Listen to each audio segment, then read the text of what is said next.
Gonzalez, and I'm here at the wonderful Greenkill Gallery in Kingston, New York, where I have had an art exhibit called the Man Quilt.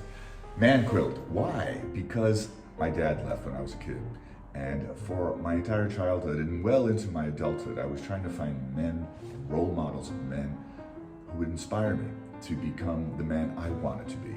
And so this exhibit, which I will walk you through, is my attempt to celebrate those men and those values.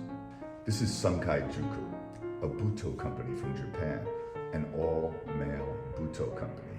Dancers who embody power, sensitivity, discipline to create transcendent art. This is my celebration of them. A photograph that's been manipulated with one of their dancers inside it. I love these people.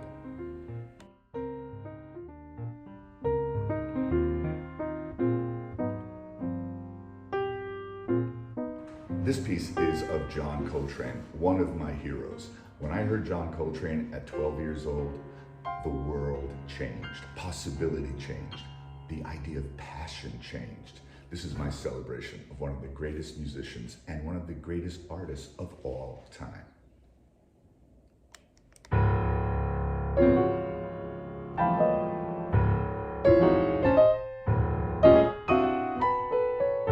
Here we have Seiji Ozawa, who is the conductor of the Boston Symphony Orchestra, and I heard him at Tanglewood many times.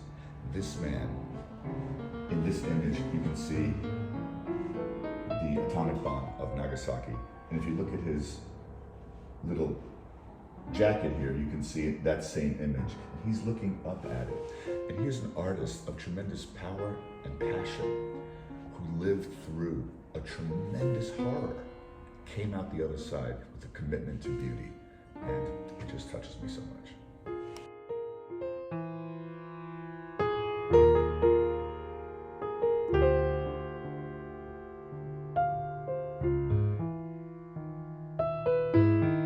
This image is of John Muir, the conservationist, environmentalist, and adventurer. It was combined with an image of a fallen redwood tree that I took, and his countenance here is one of kind of sorrow and contemplation. And at the same time, there's this green and there's hope in it. And that's the complexity of our moment, to live in this natural world with the troubles that we're having. And to see someone like that, whose vision was to protect it all, and here we are now.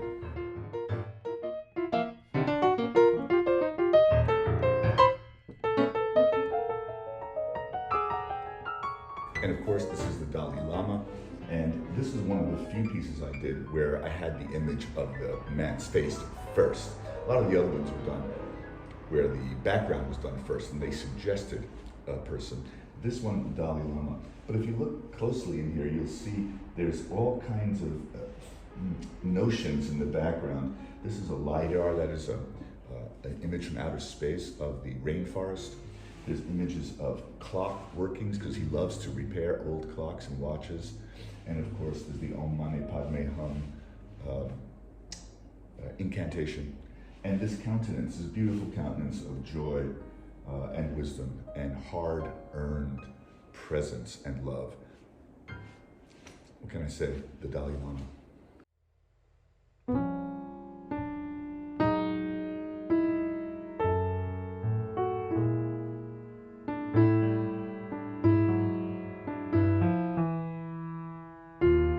A bunch of years ago, I read Moby Dick for the first time. I was probably 50 when I did that.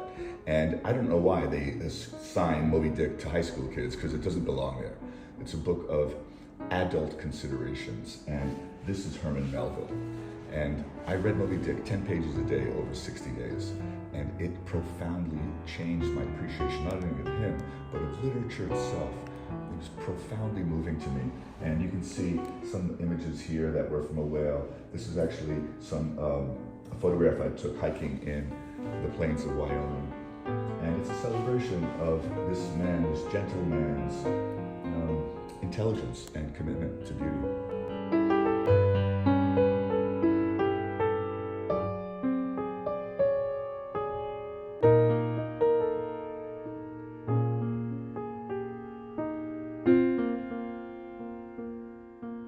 was probably 20 years old, I was lucky enough to go to Paris, and I went to the Pompidou Center, and there was a retrospective of Kandinsky, who I had heard of but didn't know much about. And it was a chronological retrospective, and it tracked his developing of abstract expressionism. And I learned about his love of music. And I've used some of Kandinsky's paintings in some of the work that I've done. And this is a celebration of Valéry Kandinsky. Here's one of his paintings, element of it. And just this swirl of organic play, which I associate with him. A great guy.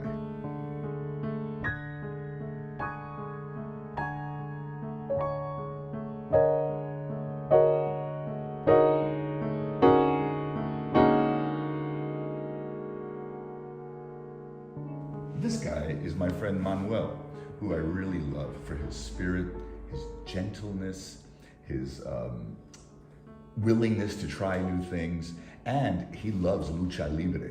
And so I took a picture of him with his lucha libre mask and manipulated it. And here he's got this gaze looking out, but over here his eyes are closed.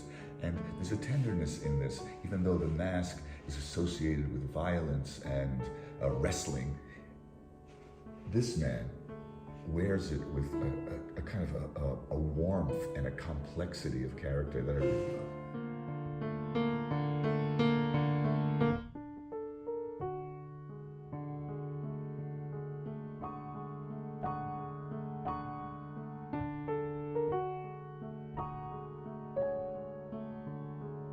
This image celebrates Red Cloud, the Lakota general, one of the great leaders of his people. And it's set within this image of a photograph I took at Joshua Tree, but dressed up with kind of this golden color. And he's in the rocks, coming from the rocks, coming from the earth. And I read a biography of him, and I was so moved and impressed by the courage, discipline, and commitment that he had to his people.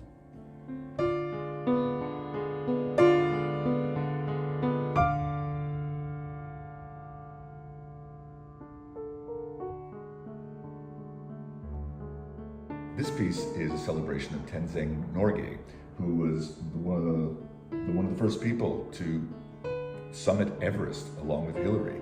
And I just love this smile. I love this joy. And these days, it's like a waiting list to get up to the top of Everest. This guy was the first man to do it. And all these swirls and the ice colors of it and the upliftment of it and his smile, it's, to me, connected to the joy that I have climbing in the mountains, running around in nature. And this is an homage to someone who took a great dare to do something extraordinary.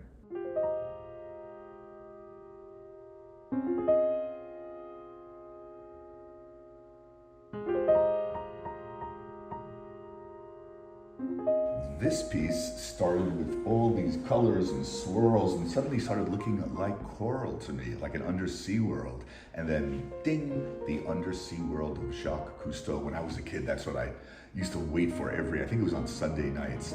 And he brought us into the ocean through the TV. But I became a diver, and this is a celebration of Jacques Cousteau. It's a very stoic image of him, though he was someone who introduced me and millions to the wonders and the mystery of the undersea world. An adventurer, a scientist, and a communicator of great power.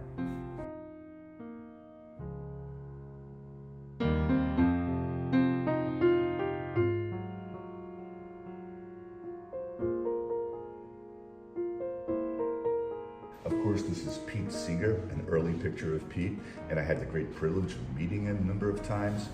I wrote to him, he would always write back, and here he is playing his banjo, his eyes are closed, and this countenance of just sort of like joy.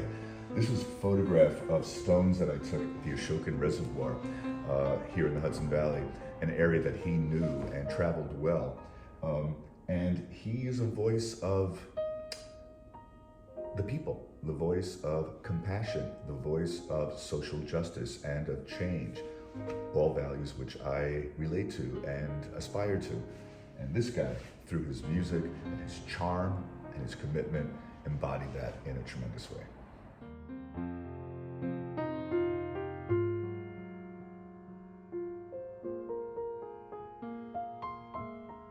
the crow and its shadow. Why is the crow here? Because I had a profound experience in a kind of spiritual ceremony where I had this kind of hallucination, imagination that smoke was coming out of my hand, and it materialized or became, again in my mind, a crow. And then the crow kind of went into my psyche, into my mind, and brought me to places of unresolved grief and sadness. And that it led me into this deep release of tears and recognition of parts of my life that I hadn't fully processed. So this is a celebration of the crow and its power.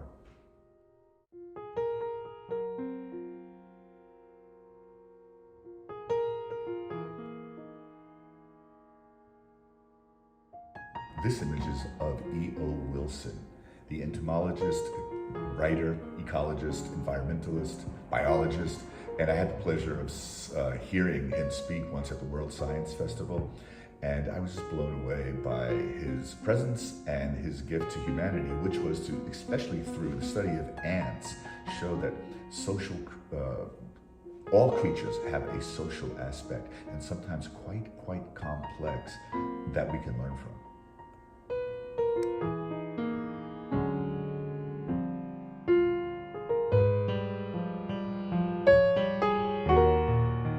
And this is Oliver Sacks, the neuroscientist and writer, and I got to meet him quite a few times because he had a deep connection to music therapy, a world that I was participating in my early life quite a bit. And I love this guy. I've read many of his books. Many people are familiar with Awakenings, the film starring Robert De Niro. But his writing brought the world of neuroscience into public discourse and really changed the way I and many people have thought about how the mind works, and when aberrations happen, how we can have understanding, compassion for that.